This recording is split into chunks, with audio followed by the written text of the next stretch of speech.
जय श्री राम दोस्तों, I am back again with another video. तो दोस्तों, आप लोगों ने IPPB का नाम तो सुना ही होगा, नहीं सुना होगा तो सुन लीजिए। IPPB जिसे हम इंडियन पोस्ट पेमेंट बैंक के नाम से भी जानते हैं।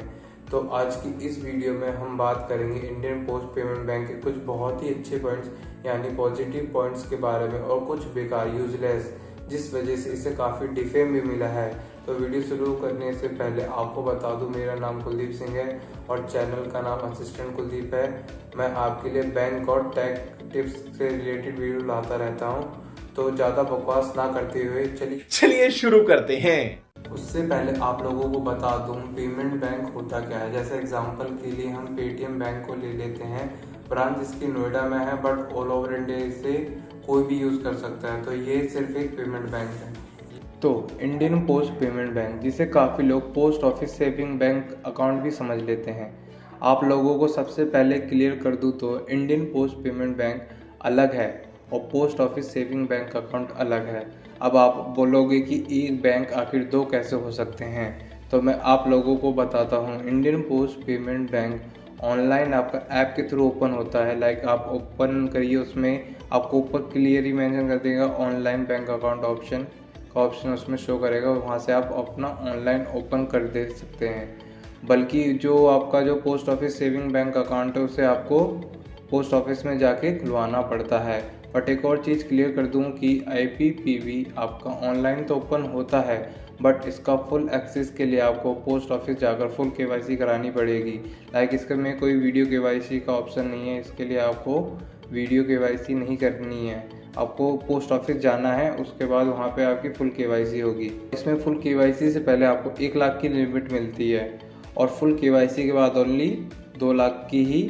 और वहीं पे जो पोस्ट सेविंग बैंक अकाउंट है वो नॉर्मल बैंक अकाउंट की तरह आप विदाउट लिमिट्स के पैसे रख सकते हो। लाइक उसमें कोई लिमिट नहीं है, आप उसमें कितने भी पैसे रख सकते हो। अगर आपको बताऊं, पोस्ट ऑफिस सेविंग अकाउंट में आपको 4% है जो उसी का बैंक है। लाइक पोस्ट ऑफिस का ही जो बैंक है सेविंग अकाउंट वाला, उसमें आपको 4% तक का इंटरेस्ट रेट देखने को मिल सकता है। वहीं पर अगर हम बात करते हैं IPPB के, पहले ये हमें 2.85% का इंटरेस्ट रेट देते थे, अब ये हमें ओनली 2% का इंटरेस्ट रेट देते हैं। और आपको फिजिकल डेबिट कार्ड की फैसिलिटी भी नहीं मिलेगी, ओनली वर्चुअल डेबिट कार्ड मिलेगा जिसको एक्टिव करने के लिए आपको 25 रुपये देने पड़ेंगे और एनुअली इसका मेंटेनेंस चार्ज भी आपको 25 रुपये देना होगा। इस चार्ज से भी आप बच सकते हो, इसको मैं आपको वीडियो के लास्ट में बताऊंगा कैसे आप बच सकते हो। बाकी जो इंडियन पोस्ट पेमेंट बैंक के बदले आप काफ़ी जो मार्केट में काफ़ी सारे पेमेंट बैंक है, आप उसे ट्राई कर सकते हो जो कि आपको जीरो बैलेंस तो प्रोवाइड कराते ही हैं, प्लस में काफ़ी अच्छी फैसिलिटी भी देते हैं। आपको उसमें फ्री वर्चुअल कार्ड भी मिलेगा, प्लस से आपको बेटर इंटरेस्ट रेट भी मिलेगा। अभी ये तो हो गई इसके नेगेटिव पॉइंट जिसकी वजह से इस बैंक को इतना डिफेम मिला। अब चलिए इसके कुछ अच्छे यानी पॉजिटिव पॉइंट्स पर भी नज़र मार लेते हैं। तो आपको पता है ये एक पेमेंट बैंक है, तो अगर आपके पास इंडियन पोस्ट पेमेंट बैंक है और साथ ही आपका account post office saving account है तो आपकी लिमिट बढ़ जाएगी। मीन्स आपके जो पेमेंट्स बैंक में 2 लाख से ऊपर अमाउंट आएगा तो वो सीधा आपके जो पोस्ट ऑफिस बैंक अकाउंट है उसके अंदर चला जाएगा। अब आप बोलेंगे इसके लिए भी तो मेरे को 2 अकाउंट मैनेज करना पड़ेगा। तो ये बात तो है, आपको इस चीज़ के लिए 2 अकाउंट मैनेज करना है, बट इसका सिर्फ यही फ़ायदा नहीं है। आप लोगों को जैसे पता होगा पोस्ट ऑफिस में आपका सेविंग अकाउंट ही नहीं बल्कि RD अकाउंट, सुकन्या समृद्धि योजना अकाउंट जैसे कई सर्विसेज हैं जिससे आप अपने पेमेंट बैंक के ऐप के थ्रू मैनेज कर सकते हैं। अब आप सोचेंगे झूठ बोल रहा है, तो मैं आपको लाइव प्रूफ दिखाता हूँ। इसके लिए मैं आपको अपने फ़ोन की स्क्रीन पे ले चलता हूँ। तो दोस्तों, अब हम अपने फ़ोन के स्क्रीन पर आ गए हैं। तो आपको जैसे मैंने बताया, हमें इसे अपने RD अकाउंट मैनेज कर सकते हैं। अगर आपको RD अकाउंट के बारे में जानना है तो आप कमेंट बॉक्स में लिख देना, मैं इसके लिए एक डेडिकेटेड वीडियो लेकर आऊँगा।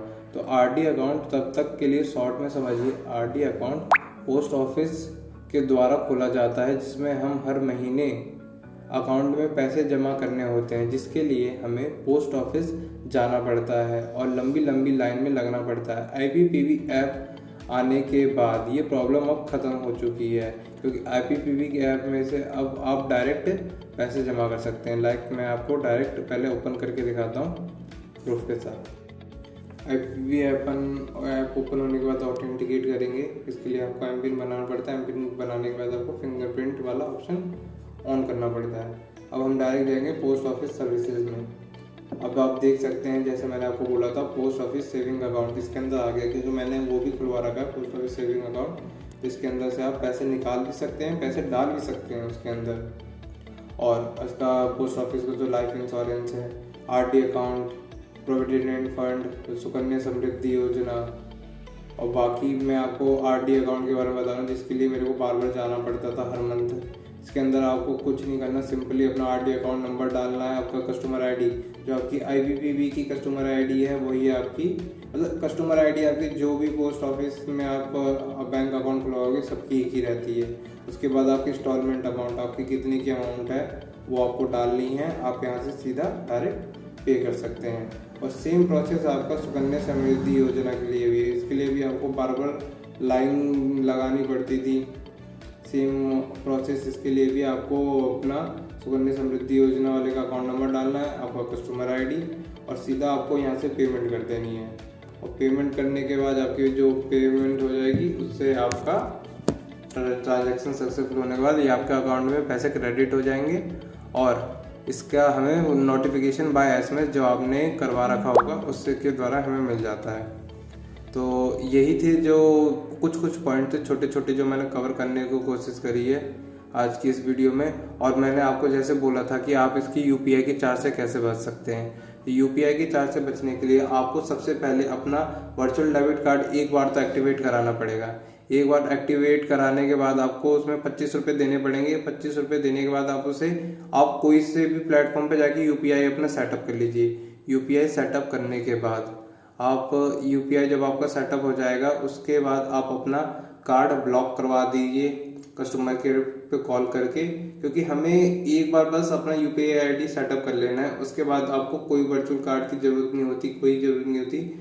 लाइक आपको अगर आपको फॉरगेट करना होता है अपना UPI पिन आपको तब जरूरत पड़ेगी, लेकिन हमें वैसे ज़रूरत पड़ती नहीं है एक बार अपना पिन बनाने के बाद। अगर आपको लगता है आपको नीड है तो आप रख सकते हैं, अदरवाइज आपको एक बार आप एक्टिव करवा लीजिए, आपको कोई चार्ज नहीं देने पड़ेंगे। मेरे को भी मैंने चार्ज दिए थे, लेकिन अब मैंने अपना कार्ड बंद करवा दिया है। अब मैं अपना UPI आराम से यूज़ करता हूँ अपने एक ही पिन के साथ। दोस्तों एक ज़रूरी बात, अभी मैं कैमरे में देख के बोलने में यूज़ टू नहीं हुआ हूँ, इसकी वजह से मैं पहले अपनी स्क्रिप्टिंग करता हूँ और उसी को देख देख के आप लोगों को समझाने की कोशिश करता हूँ। तो अगर अभी कुछ समय के लिए मैं जब तक यूज़ टू नहीं हो जाता तब तक के लिए आप ऐसे मैनेज कर लीजिए, बाकी मैं आपके लिए कोशिश करूँगा कि आप लोगों के लिए यूज़ टू हो जाओ। तो यही थी इंडियन पोस्ट पेमेंट बैंक की सच्चाई, जिसको मैंने आपको शॉर्ट में समझाने की कोशिश करी है। अभी आप लोगों के हाथ में ये बैंक आपके लिए यूज़फुल है कि नहीं कमेंट में बताना ज़रूर। और एक अच्छा पेमेंट बैंक ढूंढ रहे हो तो डिस्क्रिप्शन बॉक्स में लिंक है, उसे चेक कर लेना। और अगर आपको वीडियो अच्छी लगी हो तो लाइक कर देना, चैनल को सब्सक्राइब कर देना। तो लाइक और शेयर ठोक दीजिए, महाकाल का लाइक और शेयर ठोक दीजिए। पूरा साल मेहनत करता हूँ आपके लिए बेटा, ऐसा नहीं चलेगा, ऐसा नहीं चलेगा। तब तक हम मिलते हैं किसी और नई वीडियो में किसी नए टॉपिक के साथ। तब तक के लिए जय हिंद, वंदे मातरम, जय सिया राम।